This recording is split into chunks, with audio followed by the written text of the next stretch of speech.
Of the evening, the livelihoods of small-scale fishermen, people involved in small-scale operations, is under threat, and this has come up in Parliament. The department concerned, saying that it just does not have the resources to support those small-scale fisheries. Well, the EFF's Member of Parliament, Nazir Paulsen, is with us from our Sea Point studio. Mr. Paulsen, if you can hear us this time, the EFF would like to be involved to support small-scale fishing operations. My question was, how would you do that?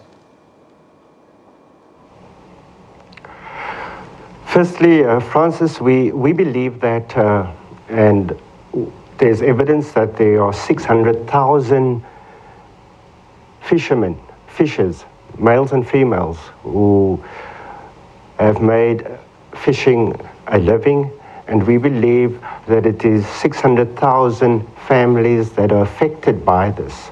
And we believe that it is the responsibility of government to ensure that we restore these fishing communities to a dignified existence. And what's the problem here? Is it the quotas? Because remember, we do have to protect the fish. This is a depletable resource.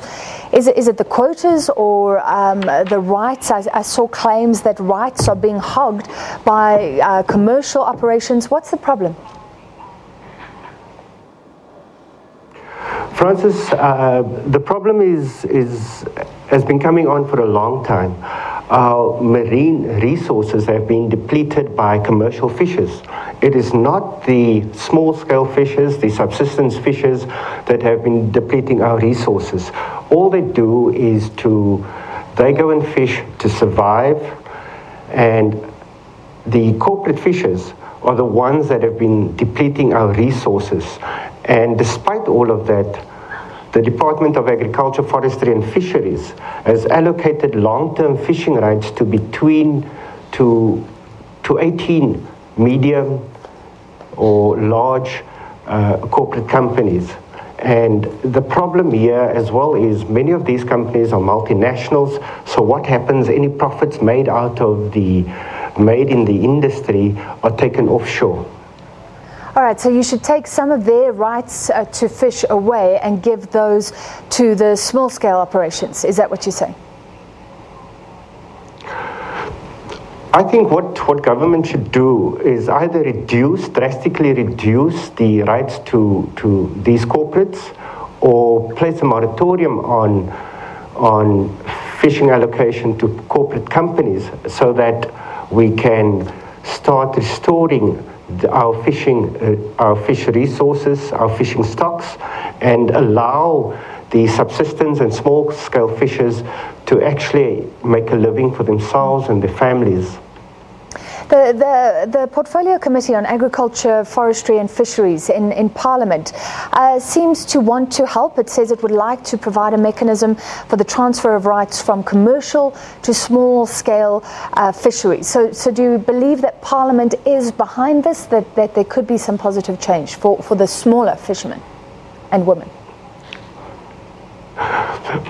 Well, Francis, if one looks at the implications of actually not making sure that we take care of our small-scale fishers, the impact could be devastating. Remember, when coastal communities can no longer provide a livelihood to the people who live there, they will flock to the metros. And what happens when people flock to the metros and they cannot find employment? It contributes and it adds to the high levels of unemployment. And that in turn leads to increased criminal activity. So the implications are dire. And I think it is we believe that it's government's responsibility to avoid this catastrophe. Looking at the reports, I was amazed at the policy that it apparently centres on cooperatives producing an alternative source of income for fishing communities. So they want the communities not only to fish, but look at processing and marketing. Is this getting way too complicated when fishers would want to fish? Is that a problem as well? And then, of course, the department saying we just don't have enough people to support such cooperatives anyway.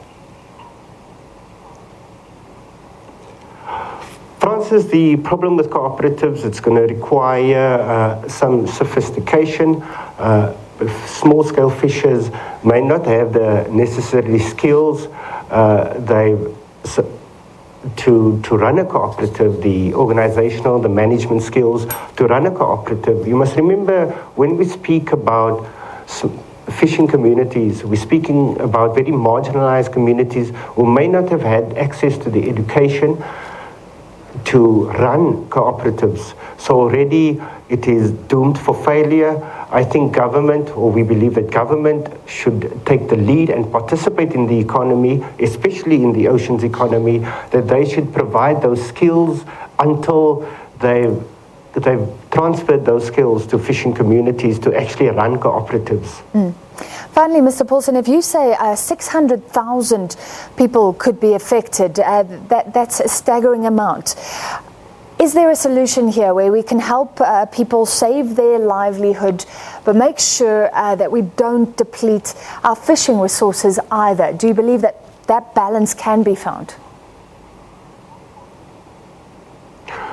We can find that balance, and that balance is for government to be bold and not to be beholden unto large corporates who have been plundering our marine resources, and we place a moratorium, or we drastically reduce their fishing quotas so that we can actually allow fishing communities to survive, because it will have dire consequences should we not take care of our small-scale fishers and take care of our fishing communities. In addition to that, government also has to look at programs where they could substitute fishing. For example, aquaculture. There's a great demand for some of the fishing stocks.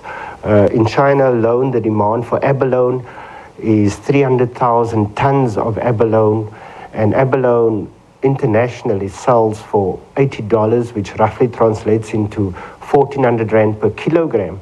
And government has not planned or prepared for this huge market that does exist. And I think here lies an ideal opportunity for a government that's going to be creative and bold and do something positive, as opposed to just taking or passing on the responsibility to big corporates to provide us with this much needed source of protein and nutrition. All right, thank you very much. That was the EFF Member of Parliament, Nazir Paulsen, and we'll be getting different views this week about what many would say is a crisis in fishing, especially for those small-scale operations.